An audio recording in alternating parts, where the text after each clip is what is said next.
Hello. Today I'm going to address what I see as a cataclysmic divide in our country, the vaccine debate. It's a disaster that has spilled over into tearing down the very people that we love, attacking neighbors, co-workers, family members. It needs to end, and it needs to end now.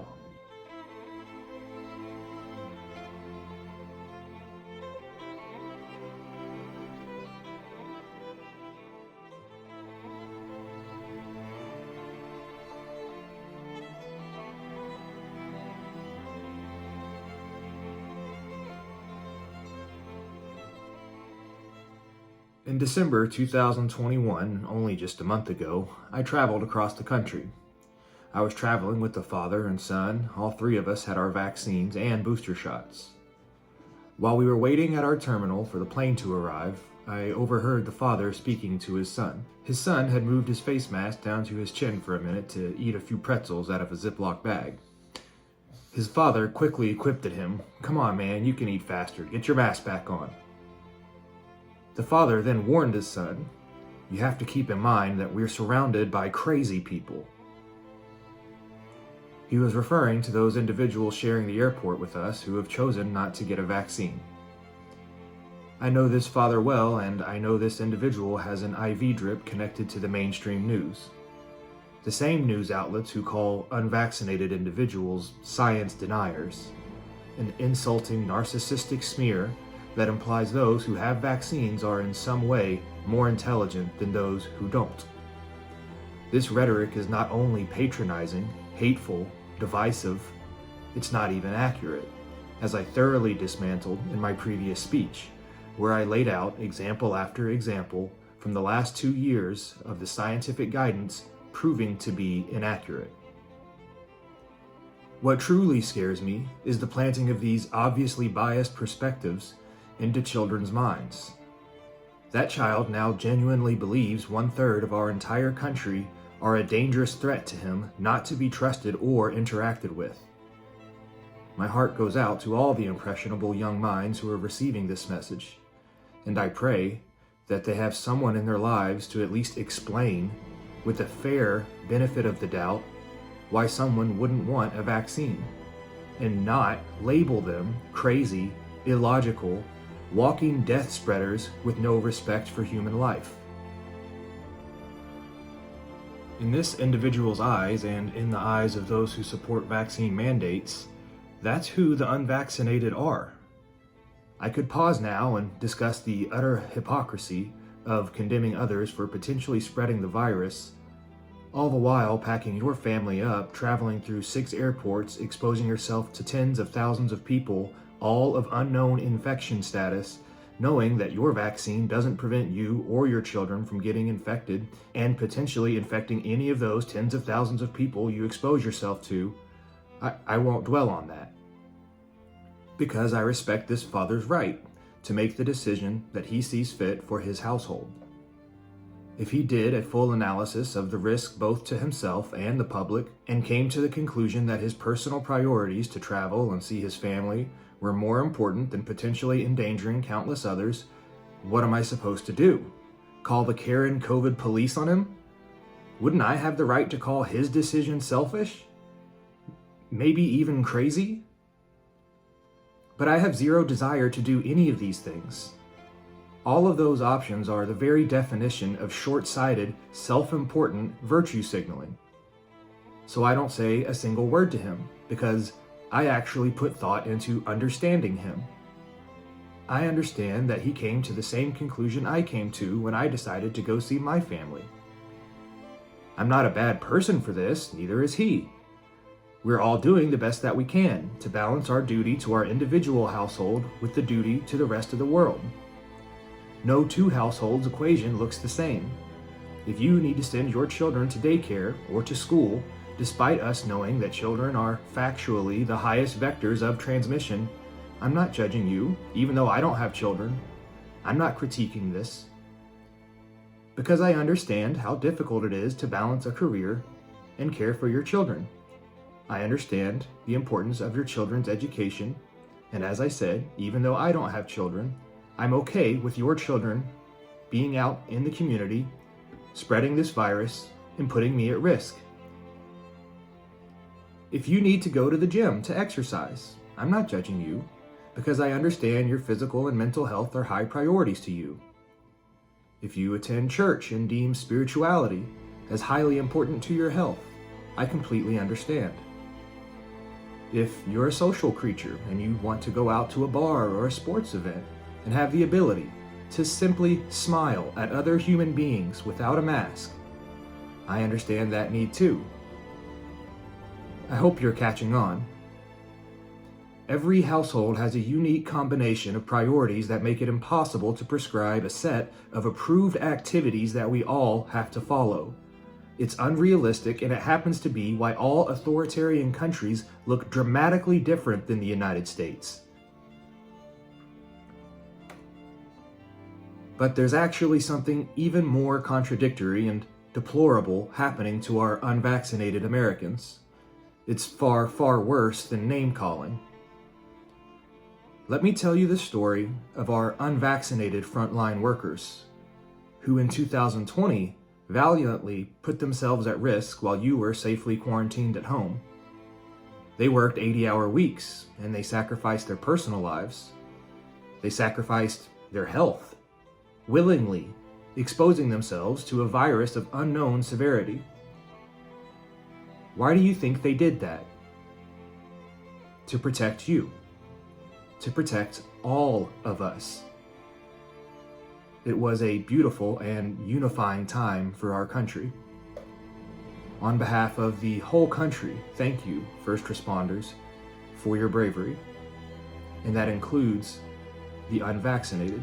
Fast forward to 2021, and now these same selfless individuals are being fired from their jobs at local hospitals and other care centers. Why? Due to their personal decision to not get a vaccine. Thanks for saving our country. We'd like to show our appreciation by forcing you into unemployment, and by denying you medical care, and by telling you you can't shop in grocery stores. It doesn't matter that you probably already have natural immunity from your high levels of exposure, or if you hold religious beliefs, or if you lost trust in our scientists as a result of their many false promises over the last 2 years. None of this matters. Even though you just saved countless lives a year ago, we've forgotten that. Because along came 2021, and with it, vaccine mandates, which sadly meant those unvaccinated frontline workers somehow are no longer heroes. No, you're a crazy person, hell-bent on murdering innocent grandmothers. We got what we needed from you back in 2020. Now you can go to hell and die alone. You unvaccinated, selfish human virus. Not only is this short-sighted hate entirely ungrateful for what these first responders did for you and our community and our country, it's also the opposite of helpful to fire these professionals, taking them out of our hospitals, if you believe, as CNN tells you, that our hospitals are overwhelmed due to being short-staffed. I wonder how we could have prevented this. And so that's where we stand today, January 30th, 2022. Thank God, Joe Biden's federal mandate for forced vaccines was struck down in the Supreme Court, citing that it was obviously unconstitutional. It turns out critical thinking and the United States Constitution are still a thing. There is still hope for defending ourselves against ourselves. So, common sense was defended, and we're out of the woods now, right? Sadly not. Because we do indeed enjoy a free market where any given business has the right to choose who they hire, companies are, from a legal perspective, still free to impose vaccine requirements for their employees. To make my stance clear, I will acknowledge that these businesses are operating within their legal rights. I believe these laws protecting the employer and their right to hire whoever they please based on whatever criteria they please should be upheld. But I am very sad to see these businesses' rights misused in this virtue signaling fashion. largely because this is a slippery slope. It could be argued that employees are being discriminated against based on their private medical history these employers don't have any legal right to. How would you like to lose your job when your employer found out about that abortion? Or found out you had a heart attack last year, perhaps caused by your poor dietary decisions or lifestyle? Seems like private information to me. Is it fair for employers to get notification of those private health matters and end your employment on those grounds? It makes you think. But approaching this entire controversy from a legal point of view, asking the government to intervene, is not how I see this country resolving this issue. The government aren't our parents, standing tall above employer and employee. We don't go knock on their door to resolve conflicts over personal beliefs. And make no mistake, those who don't want vaccines are citing their personal beliefs. Whether it's a religious reason, such as the fact that vaccine development relies on fetal cell testing, a practice that would stand in direct contradiction to many people's moral or religious beliefs, or a hesitance to trust the scientists who repeatedly misstated their ability to control the virus over the last 2 years, or the fact that natural immunity has shown to be equally, if not more, effective than the science-birthed vaccine. We must protect the right these individuals have to any of these beliefs. Here's an analogy that may resonate if you were a vegetarian. Because it's your belief that eating animals is cruel, but then the government or your employer told you that you must discard your belief about animal cruelty because those beliefs contradict the employer's beliefs. And if you don't, you'll lose your source of income. Vaccine mandates have already cost hundreds of thousands of healthy, naturally immune people their jobs. People who potentially already have the antibodies in their system from a previous exposure that a vaccine would create. Further, if you don't allow their belief to trump yours, you'll no longer to be able to buy groceries. This isn't an exaggeration. We're seeing this right now. Look at Walmarts in Canada. And if you don't believe what your employer or your government believes, you'll also be denied life-saving medical care, as we have already seen in Massachusetts, where a man was approved and ready to receive a heart transplant, but was refused at the last minute.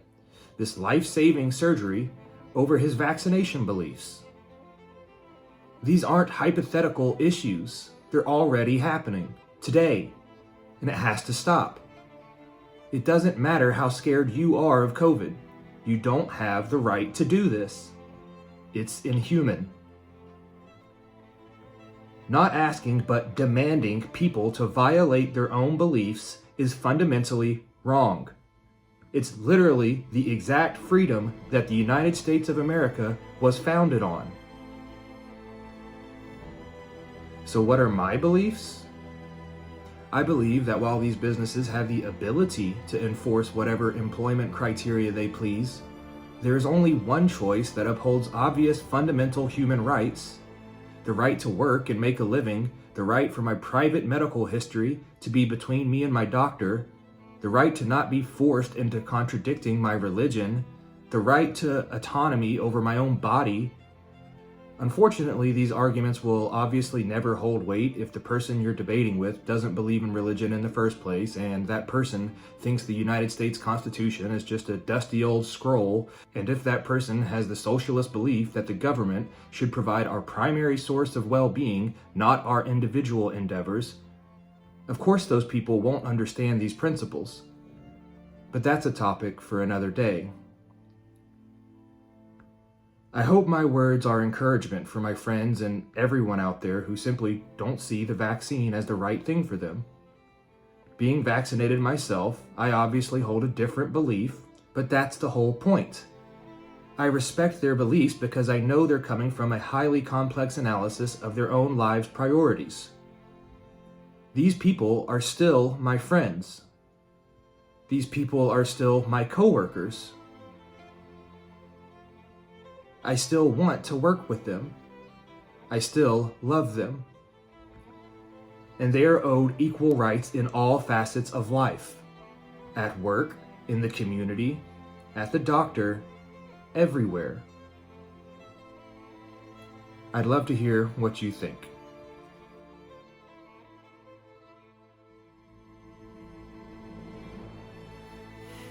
You can't sit over here, man. I'm sorry. You're gonna start snoring and mess the whole thing up.